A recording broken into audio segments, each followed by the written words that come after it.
What if? Isang simpleng tanong na kayang magbukas ng napakaraming alternate reality sa sports. Aba, tunay ninong. Sa basketball, sanay tayo sa ganitong usapan dahil napakaraming factors ang kailangan para maging successful ang isang kupunan. Malaking bagay dyan ang luck. Swerte na lang din kasi kung buong season, buo ang team mo. Kasi unfortunately, parte nga naman ng laro ang injuries. Ito na nga, Plok, ito yung araw na nagpo-post ako sa page na off-season na naman. Zion Williamson, may mga nag-hype na naman ng kanyang katawan. Tuwing off-season na lang. Marami na tayong napag-usapang NBA what-ifs pero kakaiba ang kwento ni Yao Ming at Tracy McGrady. Dalawang superstars na parehong nagningning. Sabay pa nagningning pero parehong pinutol ng injuries ang pag-asa ng isang buong franchise. Sa kanila tumatak ang isang era ng Houston Rockets na dapat sana ay naging legendary pero nauwi sa heartbreak. Nagsimula ang bagong yugto ng Rockets noong nakuha nila si Yao bilang first pick noong 2002 NBA draft. Isang risky move para sa panahon na puno ng stereotypes laban sa foreign players. Malaki rin ang pressure dahil ang sinusundan niya ay si Akeem Olajuwon mismo. Pero sa loob lang ng 2 taon, nadala na agad niya ang Rockets sa playoffs at naging most dominant big man since Shaquille O'Neal. Pagdating ng 2004 off-season, gumalaw ang Houston at tinrade ang 3/5 o 3/5 ng kanilang starting lineup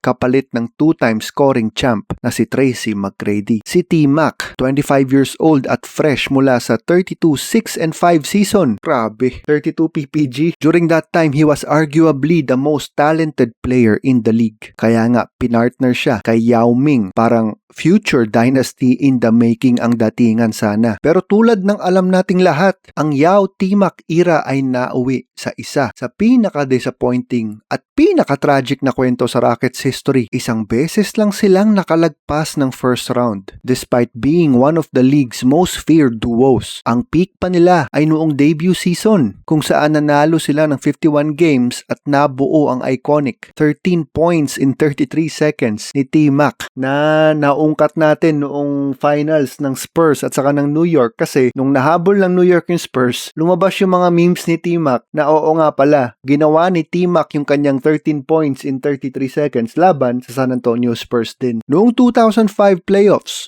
nag 2-0 pa sila laban sa Mavericks bago bumagsak sa Game 7 sa isang blowout. Pagdating ng 2006 season, nagsimula ng mangagat ang injuries at 47 games lang ang nilaro ni T-Mac kaya hindi sila umabot ng playoffs. Sa sumunod na 3 taon, panalo sila ng 52, 55 at 53 games. Pero bihirang magkasabay sa court ang dalawang stars dahil injury prone din ang Chinese na si Yao Ming. Na-upset sila ng Utah Jazz noong 2007 playoffs. Pangalawang sunod na taon na natalo sila kina Deron at Boozer at yun na ang last playoff game ni Yao at T-Mac na magkasama. Sumunod ang legendary 22-game win streak. Looking good pero sa pang-12 na panalo pa lang, nawala na si Yao Ming for the season. Kahit reinforced with Ron Artest, hindi nila na-survive ang Lakers ni Kobe dahil wala ng T-Mac at muling nasaktan si Yao sa Game 3 ng 2009 West Semis series kontra sa LA. Pagkatapos noon, tuluyan ang natuldukan ng kanilang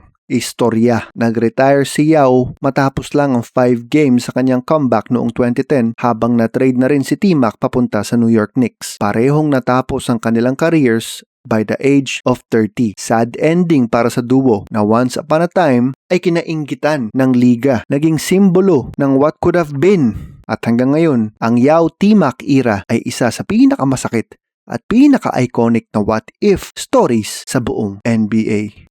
Sad story. Alam mo, nakakatawa pa, Plok. So, si T-Mac at si Yao, hindi nagkaroon ng ring. Pinakahuling season ni Tracy McGrady ay nag-Spurs pa siya. Umabot ng championship to. Natalo sila ng Miami Heat. So, retired na siya. Next season, bumalik yung Spurs. Nag-champion yung Spurs nung wala na siya.